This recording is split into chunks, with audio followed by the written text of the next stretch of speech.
नमस्कार साथियों, welcome to MCQ series. MCQ series का आज 92वां लेक्चर है। क्वेश्चन नंबर फर्स्ट है, मुरैना के समीप स्थित 64 योगिनी मंदिर के संदर्भ में निम्नलिखित कथनों पर विचार कीजिए। पहला स्टेटमेंट है, यह कच्छप घाट राजवंश के शासनकाल में निर्मित एक वृत्ताकार मंदिर है। इस मंदिर के परिसर से 1323 ईस्वी का एक अभिलेख प्राप्त होता है जो हमको ये बताता है कि इस मंदिर का निर्माण कच्छप राजा देवपाल ने करवाया था। देवपाल का शासनकाल था 1055 से 1085। 1055 से 1085 किसने करवाया था? कच्छप राजा देवपाल ने। ठीक है, तो ये स्टेटमेंट सही हो गया कि ये कच्छप घाट राजवंश के शासनकाल में इसका निर्माण हुआ था और ये एक वर्ताकार मंदिर है। एकदम सही स्टेटमेंट है ये।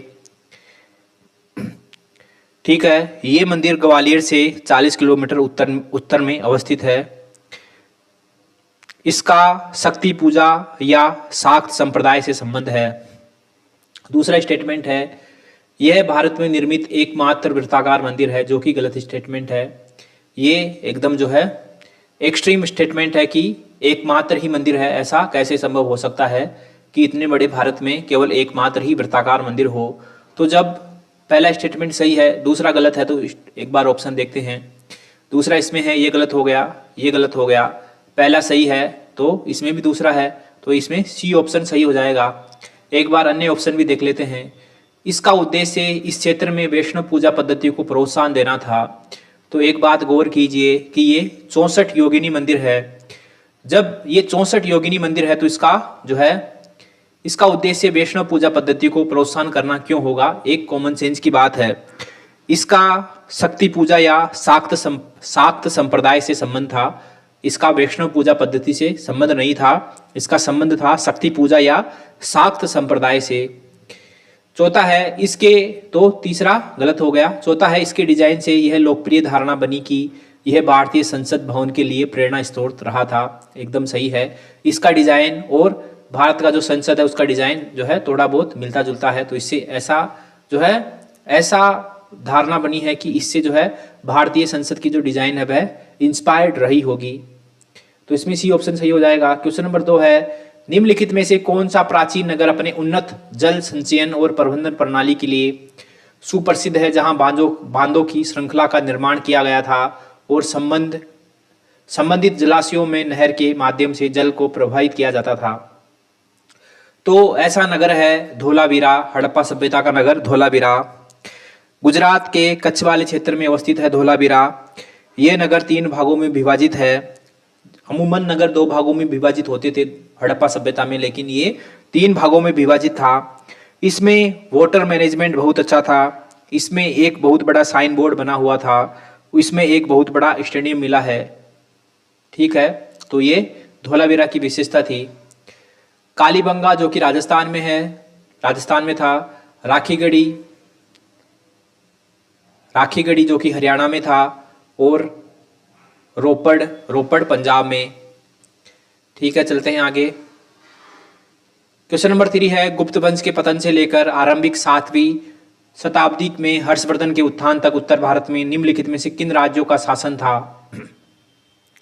ठीक है, तो इसमें देखते हैं कि गुप्त वंश का पतन हुआ था 550 ईस्वी के आसपास, और हर्षवर्धन का शासनकाल था 606 से 647। तो हमको इसके टाइम पीरियड के बीच में देखना है कि कौन सा शासक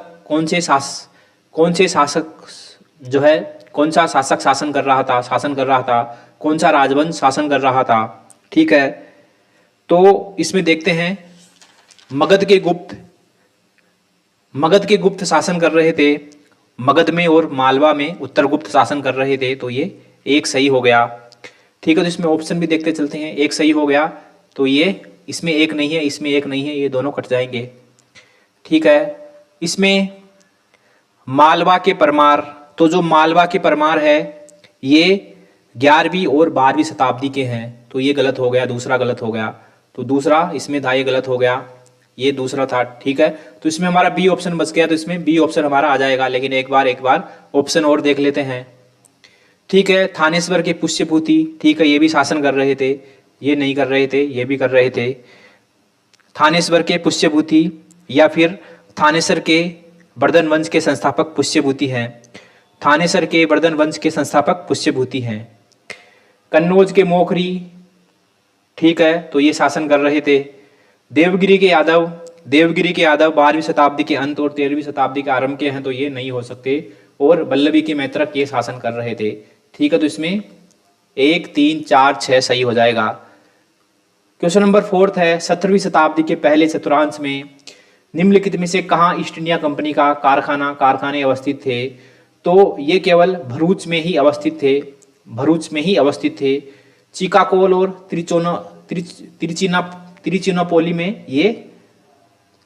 ये 17वीं शताब्दी के चतुर्थांश में, यानी कि जो है 1625 तक सिर्फ भरूच में ही जो है कारखाना था, बाकी इसमें कारखाना नहीं बनाया गया था।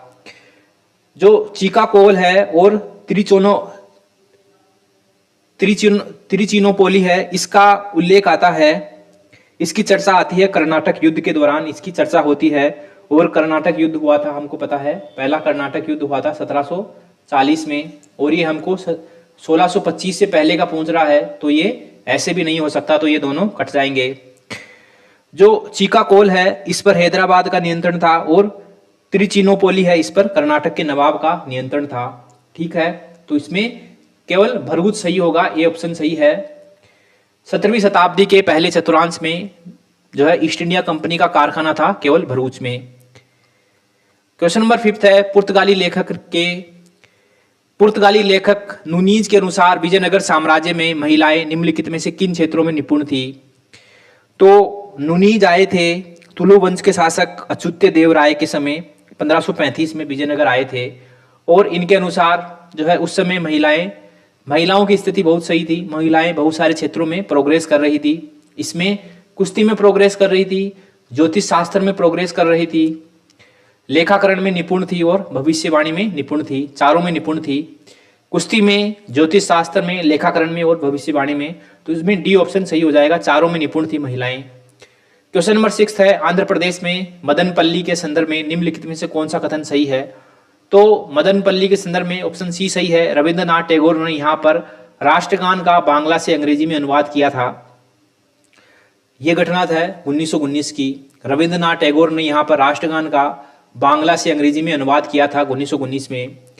पिंगलई वेंकैया ने जो है राष्ट्रीय ध्वज का डिजाइन तैयार किया था, और उन्होंने झंडे के ऊपर एक पुस्तक भी लिखी थी जिसका नाम है भारत के लिए एक राष्ट्रीय ध्वज, और ये 1916 में प्रकाशित हुई थी, ठीक है। और मैडम ब्लावत्स्की तथा कर्नल ओलकोट ने सबसे पहले थियोसोफिकल सोसाइटी का मुख्यालय बनाया था। यहाँ पर मदनपल्ली में जो है थियोसोफिकल सोसाइटी का मुख्यालय बनाया था। ये स्टेटमेंट गलत है। थियोसोफिकल सोसाइटी का भारत में सबसे पहले मुख्यालय बनाया था 1882 में चेन्नई के पास अडियार में, ठीक है। तो ये ऑप्शन गलत हो गया, ये ऑप्शन भी गलत हो गया और ए भी गलत हो गया, तो इसमें सी ऑप्शन हमारा सही आंसर है। क्वेश्चन नंबर 7 है, निम्नलिखित कथनों पर विचार कीजिए।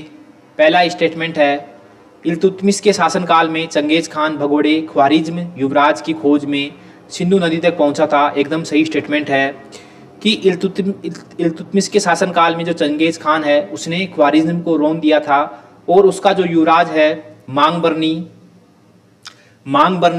भागकर सिंधु नदी को पार करके जो है इल्तुतमिश के शासन जो है इल्तुतमिश के राज्य की सीमा में आ गया था।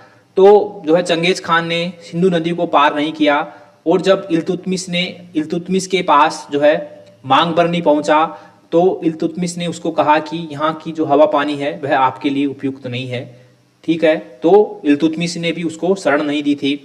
तो इस प्रकार पहला स्टेटमेंट सही हो जाता है। दूसरा है, मोहम्मद बिन तुगलक के शासनकाल में तैमूर ने मुल्तान पर अधिकार किया था और सिंधु नदी पार की थी। ये स्टेटमेंट गलत है, क्योंकि मोहम्मद बिन तुगलक है वह 1351 में उसकी मृत्यु हो जाती है, और जो तैमूर का भारत पर आक्रमण है ये घटना है 1398 की। तो आप देख सकते हो कि ये बहुत गैप है इसमें, तो ये नहीं हो सकता, दूसरा स्टेटमेंट गलत है। तीसरा है, विजयनगर साम्राज्य के देवराय द्वितीय के शासनकाल में वास्को डी गामा केरल के तट पर पहुंचा था। ये भी स्टेटमेंट गलत है। जो देवराय द्वितीय है उसका शासनकाल था 1422 से 1446 और Vasco D gamma Bharat Kerala के तट, तो तीसरा स्टेटमेंट भी गलत हो गया। तो इसमें पहला स्टेटमेंट सही है, केवल ऑप्शन ए सही है, 2 और 3 गलत है। निम्नलिखित कथनों पर विचार कीजिए। पहला स्टेटमेंट है संत फ्रांसिस जेवियर जेसुइट संघ ऑर्डर के संस्थापक सदस्यों में से एक थे। एकदम सही स्टेटमेंट है, एकदम सही स्टेटमेंट है। दूसरा है संत फ्रांसिस जेवियर की मृत्यु गोवा में हुई थी तथा यहां उन्हें समर्पित एक गिरजाघर है। यह गलत स्टेटमेंट है।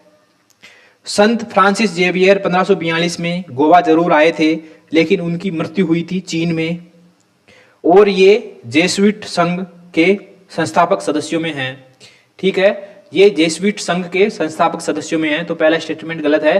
दूसरा, पहला स्टेटमेंट सही है, दूसरा गलत है क्योंकि उनकी मृत्यु गोवा में नहीं, उनकी मृत्यु चीन में हुई थी।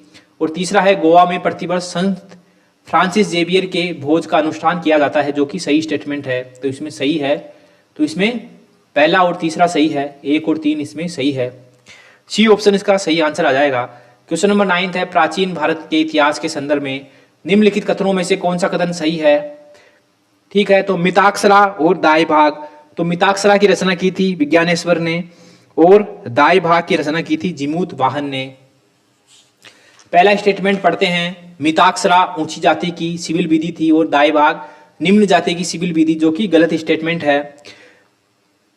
जो मिताक्षरा और दाई भाग है वह दोनों हिंदू धर्म की सिविल विधि थी। इसमें ऐसा कहीं भी उल्लेख नहीं है कि ऊंची जाति की थी और ये नीची जाति की थी, ये हिंदू धर्म की सिविल विधि थी। दाई भाग पूर्वी भाग में प्रचलित था, दाई भाग पूर्वी भारत में प्रचलित था और मिताक्षरा शेष भारत में प्रचलित था। दाई भाग पूर्वी भारत में प्रचलित था और मिताक्षरा शेष भारत में प्रचलित था। ठीक है, तो पहला स्टेटमेंट गलत हो जाएगा। दूसरा है मिताक्षरा व्यवस्था में पुत्र अपने पिता के जीवन काल में ही संपत्ति पर अधिकार का दावा कर सकते थे, जबकि दाई भाग व्यवस्था में पिता की मृत्यु के उपरांत ही पुत्र संपत्ति पर अधिकार का दावा कर सकते थे। ये स्टेटमेंट सही है, पहला गलत है, दूसरा सही है। तीसरा है मिताक्षरा व्यवस्था किसी परिवार के केवल पुरुष सदस्यों के संपत्ति संबंधी मामलों पर विचार करती है। दाई भाग व्यवस्था किसी परिवार के पुरुष एवं महिला सदस्यों दोनों के संपत्ति संबंधी मामलों पर विचार करती है। ये स्टेटमेंट गलत है। मिताक्षरा और दाई भाग दोनों ही जो है परिवार के पुरुष और महिला दोनों सदस्यों के संपत्ति संबंधी मामलों के बारे में विचार करती है। ऐसा नहीं है कि पुरुष के बारे में ही विचार करती हो। ठीक है, तो ये बात हो गई। तो तीसरा भी गलत हो गया, दूसरा सही हो गया और पहला गलत हो गया, तो इसमें दूसरा सही है। केवल बी ऑप्शन इसका आंसर आएगा, केवल बी ऑप्शन इसका आंसर आएगा। क्वेश्चन नंबर 10 है प्राचीन भारत के इतिहास के संदर्भ में भवभूति, हस्तिमल और क्षेमेश्वर क्यों प्रसिद्ध थे। तो हमको पता है कि भवभूति एक नाटककार थे, ये 8वीं शताब्दी के नाटककार थे। इनकी प्रमुख रचनाएं हैं मालती माधव, महावीर चरित और उत्तर रामचरित्र। क्षेमेंद्र कश्मीर के संस्कृत के लेखक और नाटककार थे। इनकी प्रमुख रचनाएं हैं रामायण मंजरी, भारत मंजरी और बृहद कथा मंजरी। हस्तिमल ने विक्रांत कौरव और सुभद्रा हरण सहित 8 नाटक लिखे हैं और हस्तिमल होयसेल साम्राज्य के प्रसिद्ध कन्नड़ कवि और नाटककार थे। तो इसमें बी ऑप्शन सही हो जाएंगे, ये तीनों नाटककार थे।